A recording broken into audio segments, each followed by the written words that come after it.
Oh my god, guys. Sony E3. Well done, Sony. That's all I'm going to say at this stage before I go into the details. Right. They opened with The Last Guardian, and it looked visually stunning. The gameplay footage they showed just looked amazing. Just a puzzly type, beautifully rendered game, which made you look for more stuff, made you look around, and made you want to look for more information. And to be honest with you, I cannot wait for this to come out and to have a bit more info on. It's just amazing. What a game. The Last Guardian is coming next year apparently, so I cannot wait for that. The game they went on to then after this was Horizon Zero Dawn, and they had actually shown the footage that they've capped from the PS4.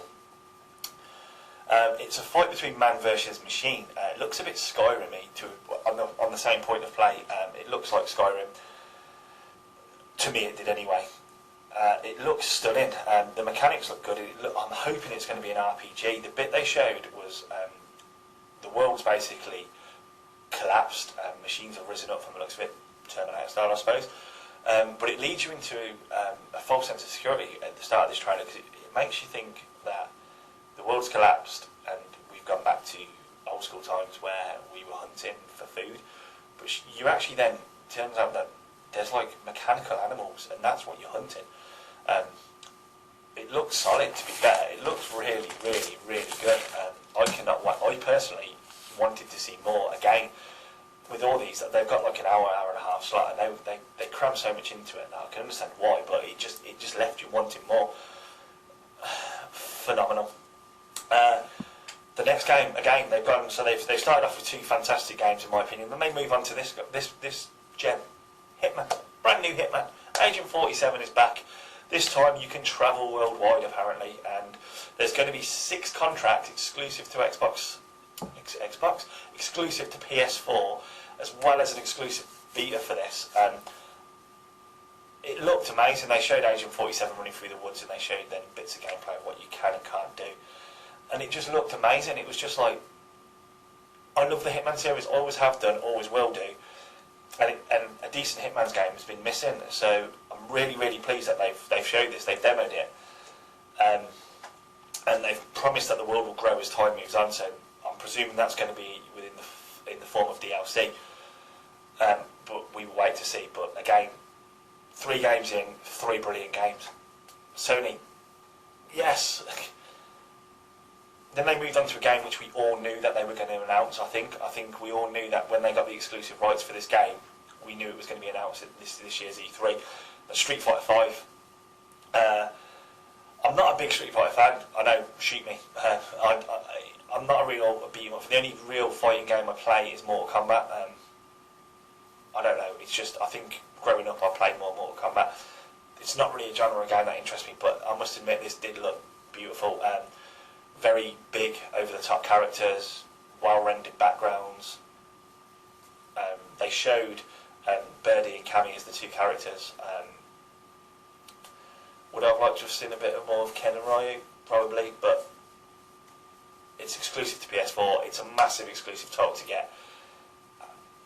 Sony have done really well to get that, to be fair. And I know there's going to be a fair few people out there who are upset that it's an Xbox. Why have I got Xbox on my mind? It's exclusive PS4. It's going to be upset it's PS4 exclusive, but it is what it is. It's the deal that they've managed to strike, and all power to them, to be honest with you. 4 games in, 4 hits, and they just continued. No Man's Sky. Oh my god.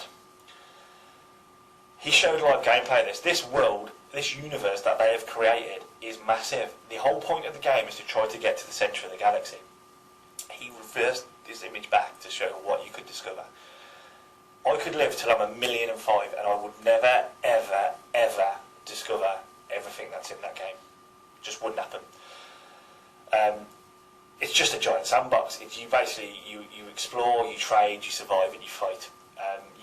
battle with other people. You can literally just go around and explore, discover new things. You have to upload your discoveries through a beacon, which then gives you money, or credit, so to speak, which I presume you then use to upgrade your character stroke ship. Every planet is fully destructible, so you can destroy everything if you want to be that kind of leader, that kind of player. The thing I liked about this was it's just massive, and you don't know what you're going to get when you land on a planet. He did a scan. He said, luckily there's no alien life forms here, but every single planet is defended by a sentinel, and these sentinels protect the planet. So if you start destroying the planet, they will attack you. It just looked bloody amazing. I was really piqued by this last year. Really, really piqued. It was one of those games where I was just like, wow, I need to see more of that. I need to see more of that. When's it coming out? When's it coming out? And this must be pushing the console to its limit. I know it's early in the console's development, but it's got to be pushing it to its limit. It's so vast and so big. Again, brilliant. They moved on to a game called Dreams, which is all about lucid dreaming, where all dreams are then interconnected. Again, it's another PS4 exclusive. I said it right. And you can create and share dreams. The world looks like you paint anything, you can create. I think they showed a thing where a bloke created a man playing a piano, then it moved on to a polar bear scene, then it moved on to another scene, and another scene, and then at the end all these were connected. It was a polar bear type man playing the piano with everything else connected. I was left a little bit confused by this. Not sure what to expect gameplay style, gameplay wise. I need more info basically. It looked good. It looked like something that I'd want to see more on, but again, they crammed so much into this conference. It's hard to think where to start. The next game they did was a cel-shaded game, which looked a bit like it had a plot from the movie Oblivion with Tom Cruise, where you're the alone person with somebody talking to you, asking you to do things. There's more people like you out there, but it looked hilarious. They showed this bit of gameplay, and the voice acting sounded good, and the script and the dialogue between the two characters, for one, did a walkie-talkie, and you was funny and hilarious. It looked stunning, to be fair. It really did pique my interest. I was sort of like, I wanted to see again. They showed like this really small gameplay footage, and I just wanted to see a little bit more, and that's what I liked about it. As silly as it sounds, everything they've showed so far has made me want more. It's not made me go, I'll just leave that. It's not nothing that I want to see. It's made me want more, and it's whet my appetite basically for the games that PlayStation are showing in this next year.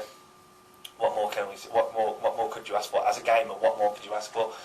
We're like 5 or 6 games into their press conference, and every single one so far I've been blown away by. Sony, well done. They moved on to expansion pack for an existing game, Destiny. I haven't played Destiny, so I haven't got a lot to say about it. I haven't played it for a reason, basically. It doesn't kind of interest me. The whole mass multiplayer online experience. I kind of did with World of Warcraft. So I'm not sure how it would play on a console. I should really give it a try, and it's something I'm considering now. I've seen what's coming out here. There's an exclusive multiplayer map to PS4 on day one. There's going to be new gear. It's going to be called Destiny the Taken King. So I'm presuming it's going to have new missions, new zones, new maps, new characters. We shall see. Again, guys, they just teased us. They showed us a taste of what's coming. Sony then moved on to Assassin's Creed Syndicate. Now, I know in my Ubisoft one I said Assassin's Creed doesn't really interest me. They kind of piqued my interest a little bit here. And I don't know if this is because every other game that's come up so far I've been like, whoa, this is brilliant. I don't know if it's kind of like a byproduct to that, but they showed something they didn't show in the Ubisoft one. They showed Evie, which is the twin sister of the protagonist we saw in the other one. This looks like it's introducing 2 playable characters with 2 different ways to play. It looks like he's the more direct, go hard with a gang, and she's more stealthy, let's do what we've got to do, get in, get out, and not be noticed. They've announced they're all they've also announced that they're going to have exclusive PS4 missions. Sony, you're killing it. It's, and I don't mean that in a bad way. I don't mean you're killing the content. You're absolutely killing this press conference. You have got some of the most amazing announcements so far, and we're like, what, 6, 7 games in? When I'm watching this at like 2:30 AM in the UK, I've gone from being stupidly tired, stupidly asleep after staying up to watch the Bethesda one last night to basically on a high. You're doing amazing. They then moved on to Final Fantasy. Now, they showed the world of Final Fantasy first. Now, these characters in this, they're Funko Pops, to be fair, in my eyes, and they keep changing and evolving. It looked visually outstanding, and I was just like, it's a good game. I love Final Fantasy, I love the series. And it did look good, but it was just, I felt a bit deflated. It was almost like they showed like this brief, tiny segment of what this game is going to be like, and it was like, I need more Final Fantasy, and I need a new Final Fantasy game. So I was a bit deflated by this, but then I found out why they did that. And, oh my god. One of the reasons I got into collecting video games again was on my 30th birthday. My wife brought me a PlayStation 1 with Final Fantasy VII. It was my childhood favourite game. It's a game that got me introduced into RPGs, which is now my favourite genre. It's a game that I played hundreds upon hundreds of hours on, and I have played many, many times. What happened next brought tears to my eyes, gave me goosebumps, chills down my spine.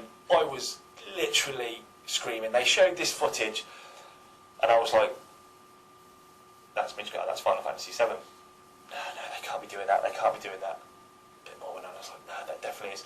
Please don't toy my emotions. Please don't toy my emotions. Is this just a bit of an extension from the world of Final Fantasy that we've just saw? And they showed Barrett's gun. I was like, oh, it could be anything. It could be anything. And they showed Cloud and his sword, and I was like, oh my god, they're going to do it. They're going to do it. And then they announced it. A full HD remake of Final Fantasy VII. My dreams have just genuinely come true. Now I know I've said in the past videos that I don't want remakes, I don't want HD remakes, I don't want remasters, because they are, if you want to play the game, play it on the original. However, I'm completely biased towards this game. This game is my favourite game of all time, without fail. There's nothing that's ever knocked that off. It's going to come first to PS4.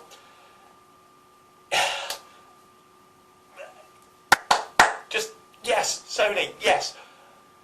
Square Enix, yes. I cannot wait for Square Enix's conference tomorrow, because I'm hoping we're going to have more information on this. The trailer they showed was immense. It brought tears to my eyes. I was 10 to 3 in the morning, and I'm screaming downstairs. I've got a wife and kids upstairs. I didn't give up. It was just that good. It was always going to be this generation. I was going to get both Xbox One and PS4, because the exclusives that they were having on each console warranted buying both. The difference being, it was which was I going to buy first. This answers that question for me, without doubt. As it's coming first to PS4, there is no way in living hell that I'm not playing that on day one. No way. I'm going to save. I'm going to sell everything. I'll tell you what, guys, any of you need a kidney, I've got one for you. You can have my kidney for a PS4 with Final Fantasy VII Remake on day one. No questions asked. I'll even cut it out for you myself. That's how excited I am about this. I am willing to give you a kidney. I don't know what else to say about that. The fact that Final Fantasy VII is finally being remade after all these years. Fans of the series have asked for it for years, and it's always been no, not going to be done. And I never, ever thought I would see the day when it's done. I still play that game on my PS1 to this day. I cannot wait for this. I cannot wait for this. In fact, if I could go to sleep now and wake up when this gets released, I'd be a happy man. Right, they showed some console debuts from that then. It looked like a bit of a few indie devs. Some of them looked pretty good. But yeah, there was Ronin and Mother Russia Bleeds. Those two that kind of piqued my interest in those. Again, they just showed a little clip of gameplay. I think everyone was still too hyped up on the Final Fantasy VII announcement, so this was kind of just put in, and I can see why it was put in, because the next game, well, I say game, they brought out the creator of Shenmue. Now Shenmue is, after Final Fantasy VII, that's the next big RPG that I got into. And I always felt it needed a third, because Shenmue 2 ended, and I wanted a third. We can possibly get this. He's announced that Shenmue 3 is on Kickstarter and needs funding. Go fund that game. I need that in my life. I will definitely be funding it. Probably the one and only Kickstarter that I will ever fund. Now, I'm recording this the morning after. I went to bed because I was shattered. I did some looking on the Kickstarter project this morning, and they're asking for $2 million, and they're already up to 1.5 million, so it's pretty safe to say, with 30 days left to go, we're getting Shenmue 3. And could be as early as next year. Here's hoping. I cannot wait. They showed some Arkham Knight stuff then. Again, which it just kept going up. Sony, you just go in that way. End of. They showed a scene where the Joker was being cremated, but we know from previous Arkhams that the Joker uses decoys all the time, so I very much doubt he's dead. I could be wrong. Who knows? But they announced some Scarecrow exclusive missions only on PS4, and they showed one of those missions, and it looked pretty cool. They didn't show any footage of the Batman, but what they did show is you were a police officer, and then you got hit with the Scarecrows, and then you went off on one, and you ended up shooting what looked like zombies, and it looked like it played really well, to be honest with you. I was quite impressed by that. Then they went on to their virtual reality stuff. They've got Project Morpheus, which they're saying is a choice and is not necessarily needed, and it's designed to enhance the game. Again, I'm really hoping that virtual reality isn't a fad like the motion controls were. I'm really kind of hoping that developers do take this on, because I think it's where the future of gaming lies. I'm really hoping that developers put their time and efforts into this time round. So here's hoping for that, guys. They moved on to say that the PS View and their streaming service is being expanded into a few more states in the US. Again, because it's not over here yet, it's nothing that really concerns me. As harsh as that sounds, I was still up here off the Final Fantasy VII and Shenmue 3 announcements, so I'm already like, my heart, my head is about to explode. I can't take much more of this.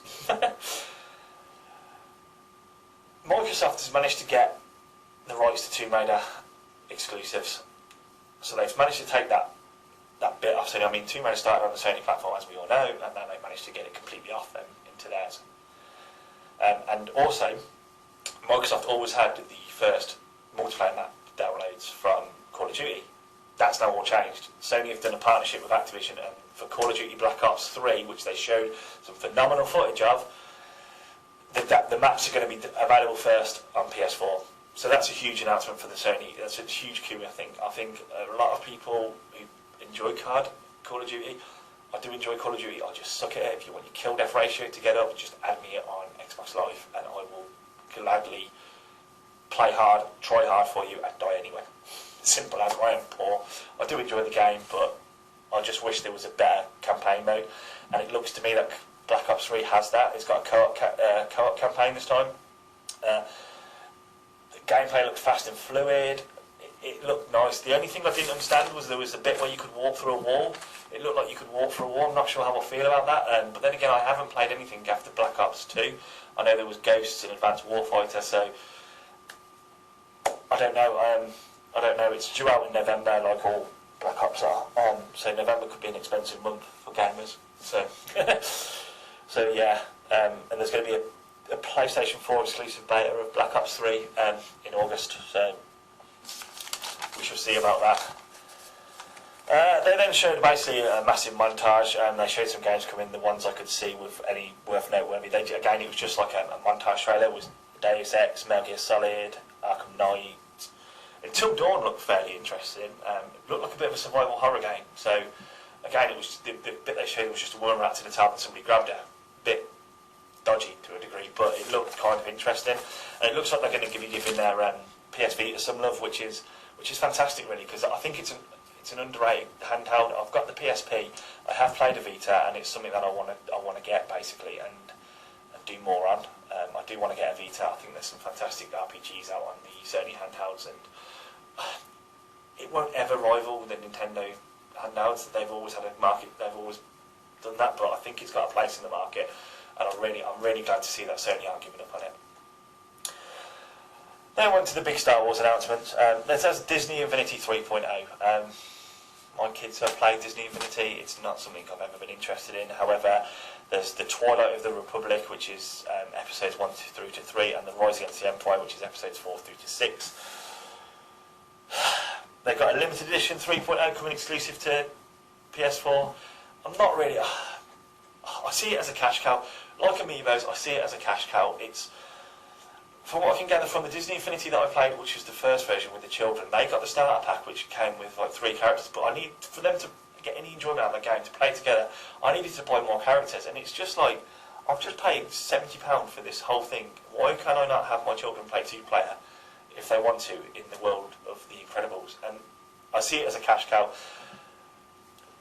and they've just added to it. I mean, like Disney 2.0 added the Marvel Avengers universe to it, and now they're adding Star Wars to it, which was always going to happen when Disney acquired it. Let's be honest, we could see that coming a mile off. Is it something I'm going to invest in? I don't know. Depends how cool the figures look. I mean, I might just get a couple of figures to stick on my gaming shelves, but I don't think I'll play the game, to be honest with you. It does look good, and you get the Boba Fett on early release as well, apparently, and that's going to be a PS4 exclusive. They ended with more on Star Wars Battlefront. They did a bit more in-depth on it. I say ended, actually. There was a game after this, so I don't know why I said ended. They showed the survival missions, and it looked like a movie. It looked fast, it looked frantic, it looked amazing. As I said before in the previous release on it, I cannot wait for this. Star Wars Battlefront looks like it's going to be amazing, and I can see me putting loads of hours in it. Apparently there's going to be missions as well as online missions, single player and split screen, so you can play them any way you want. It just looks like there's going to be so much to do on it, and it's going to be like an endless game. And I, for one, am truly excited to be getting this game, and I can't wait for it. Just roll on release date, please roll on release date, because I'm a massive Star Wars fan. I always have been, I probably always will be. This is how much of a Star Wars fan I like Episode 1. So, yeah, enough said about that. They ended with what we expected to be there, to be honest with you. Uncharted 4 looked amazing, and the scenery was destructible again. The bit they showed with the gameplay, you driving through the hills, it just looked like another... It's basically... Uncharted will now, as they've lost the rights to Tomb Raider, will be Sony's answer to Tomb Raider, and it looked really good. It looked fun, it looked funny, it looked frantic. It looked frustrating as well, but I like that in a game, to be honest with you. There's parts of games that I've played where I've physically injured myself through frustration, and I like that. It just adds more to the gameplay, makes you want to try harder. So that's where Sony ended their conference, and what a conference it was. Microsoft's was massive, Sony's was massive. I can't wait for Nintendo's. But oh my god, Final Fantasy VII Remake, guys. That's what I'm going to say. I ain't going to leave it on those words. Final Fantasy VII HD Remake. Until next time, guys.